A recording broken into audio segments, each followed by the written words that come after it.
خذ من اموالهم صدقة تطهرهم وتزكيهم نحمده ونصلی علی رسولہ الکریم۔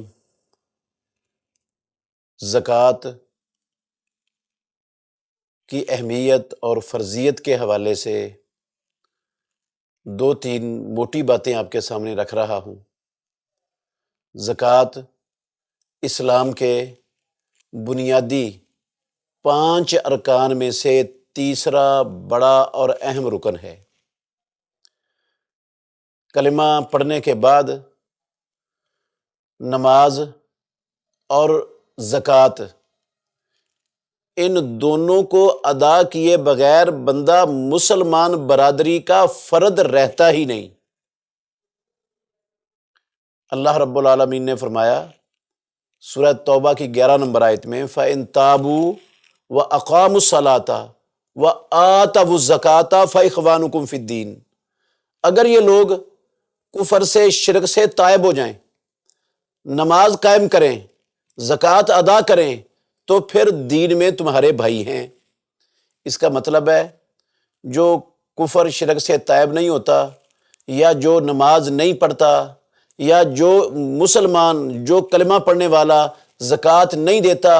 وہ مسلمان برادری سے کٹ جاتا ہے، مسلمان برادری سے اس کا تعلق اور رشتہ ختم ہو جاتا ہے۔ یہ قرآن مجید کی اس آیت کا صاف مفہوم ہے۔ اور یہ تینوں چیزیں، تینوں رکن اسلام کے، یہ سب کا درجہ ایک ہی ہے، ایک ہی حیثیت رکھتے ہیں۔ آپ قرآن مجید پر غور کریں گے تو 30 مقامات پر قرآن مجید کے اندر اللہ رب العالمین نے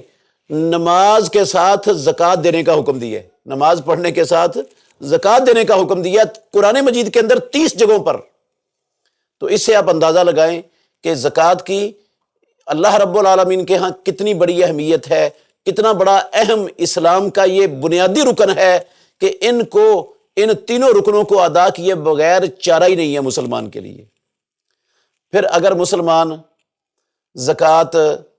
ادا نہیں کرتا تو دو صورتیں ہیں، یا تو وہ زکوٰۃ دینے سے منکر ہے، وہ زکوٰۃ کا انکار کر دیتا ہے، کہتا ہے زکوٰۃ اسلام کے اندر فرض ہے ہی نہیں، یا زکوٰۃ ادا کرنے کے مطالبے پر آگے سے لڑنے کے لیے تیار ہو جاتا ہے، تو ایسا شخص اس کے خلاف جہاد اور جنگ کی جائے گی۔ عبداللہ بن عمر رضی اللہ عنہما کی حدیث ہے بخاری مسلم میں، کہتے ہیں رسول اللہ صلی اللہ علیہ وسلم نے فرمایا امرت ان اقاتل الناس حتی یشہدوا ان لا الہ الا اللہ فاذا ویقیموا الصلاۃ ویؤتوا الزکاۃ فاذا فعلوا ذلک عصموا منی دماءهم واموالهم الا بحق الاسلام وحسابهم علی اللہ۔ مجھے محمد الرسول اللہ صلی اللہ علیہ وسلم کو حکم دیا گیا ہے کہ میں لوگوں کے ساتھ قتال کروں حتیٰ کہ وہ لا الہ الا اللہ محمد الرسول اللہ کی شہادت دیں، نماز قائم کریں، زکوٰۃ ادا کریں۔ جب وہ یہ تینوں کام کر لیں گے تو اپنے مال اور اپنی جان مجھ سے محفوظ کر لیں گے، پھر ان کی جانیں اور مال محفوظ ہو جائیں گے۔ اس کا مطلب ہے جو یہ کام نہیں کرتا، نہ اس کا مسلمانوں کے ہاں مال محفوظ ہے، نہ جان محفوظ ہے، اس کے خلاف تو جنگ کی جائے گی۔ اسی لیے ابو بکر صدیق رضی اللہ عنہ نے اپنے دور خلافت میں مانعین زکوٰۃ کے خلاف قتال کیا تھا، جہاد کیا تھا، جنگ کی تھی صحابہ رضوان اللہ علیہم اجمعین کے ساتھ مل کر، اور کسی صحابہ میں سے کسی نے بھی اس کے ساتھ اختلاف نہیں کیا۔ اور اگر بندہ زکوٰۃ دینے کا منکر تو نہیں ہے اور نہ آگے سے لڑنے کے لیے تیار ہوتا ہے، صرف بخیلی کی وجہ سے، کنجوسی کی وجہ سے، وہ لالچ اور ہرس کی وجہ سے، مال کے ساتھ زیادہ محبت کی وجہ سے وہ زکوٰۃ نہیں دیتا، تو اگر مسلمان حکومت کو علم ہو جائے، پتہ چل جائے کہ اس کے پاس نصاب کو پہنچا ہوا مال موجود ہے اور یہ زکوٰۃ ادا نہیں کر رہا، تو اس سے زکوٰۃ بھی لی جائے گی اور اس کا آدھا مال بھی ضبط کر لیا جائے گا۔ معاویہ بن حیدہ القشیری رضی اللہ عنہ کی روایت ہے سنن ابو داود میں، علامہ ناصر الدین البانی رحمۃ اللہ علیہ نے اس روایت کو صحیح قرار دیا ہے، حسن قرار دیا ہے اس کو۔ اس میں لفظ ہیں معاویہ بن حیدہ القشیری رضی اللہ تعالیٰ عنہ کہتے ہیں کہ رسول اللہ صلی اللہ علیہ وسلم نے فرمایا جس نے زکوٰۃ ادا نہ کی اور ہمیں پتہ چل گیا فَإِنَّا آخِذُوهَا وَشَطْرَ مَالِهِ عَظْمَةٌ مِّنْ عَظَمَاتِ رَبِّنَا، ہم اس سے زکوٰۃ بھی لیں گے اور اس کے آدھے مال کو بھی ضبط کر لیں گے۔ یہ ہمارے رب کے پختہ حکموں میں سے ایک پختہ حکم ہے۔ تو یہ زکوٰۃ ادا کرنا رسول اللہ صلی اللہ علیہ وسلم نے بھی فرض کیا ہے۔ قرآن مجید میں بھی بے شمار آیات ہیں، اللہ نے فرمایا وَأَقِيمُوا الصَّلَاةَ وَآتُوا الزَّكَاةَ وَأَطِيعُوا الرَّسُولَ لَعَلَّكُمْ تُرْحَمُونَ۔ مسلمانوں زکوٰۃ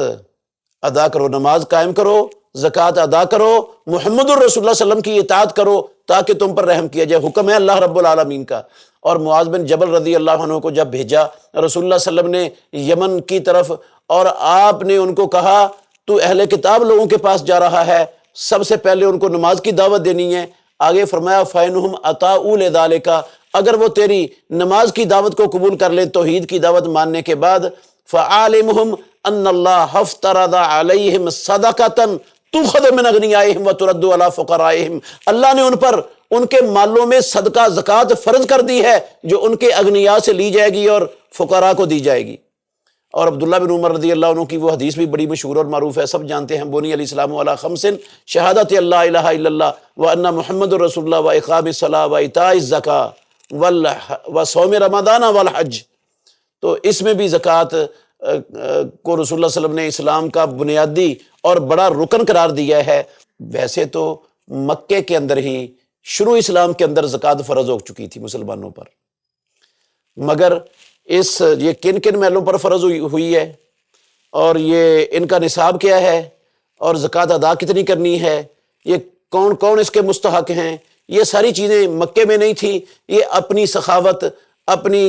مومن کے نفس پر اس کو چھوڑا ہوا تھا، جیسے وہ چاہے خرچ کر دے۔ سن 2 ہجری میں اللہ رب العالمین نے زکوٰۃ کو اسلام کے رکن کے طور پر تمام احکام کے ساتھ مسلمانوں پر فرض کر دیا، بتا دیا کہ کن کن مالوں میں فرض ہے اور کب فرض ہے اور کتنی زکوٰۃ ادا کی جائے گی، اور اس کے مستحقین کون کون سے ہیں جن کو دینے سے زکوٰۃ ادا ہوگی۔ یہ سارے احکام سن 2 ہجری میں مسلمانوں پر لاگو ہوئے اور فرض ہو گئی یہ مسلمانوں پر ان احکام کے ساتھ۔ تو ان احکام کی تفصیل انشاءاللہ الرحمن اگلے کلپس کے اندر آپ بہترین صدقہ جاریہ حاصل کرنے کے لیے اس ویڈیو کو لائک، کمنٹ اور شیئر کرنا مت بھولیں۔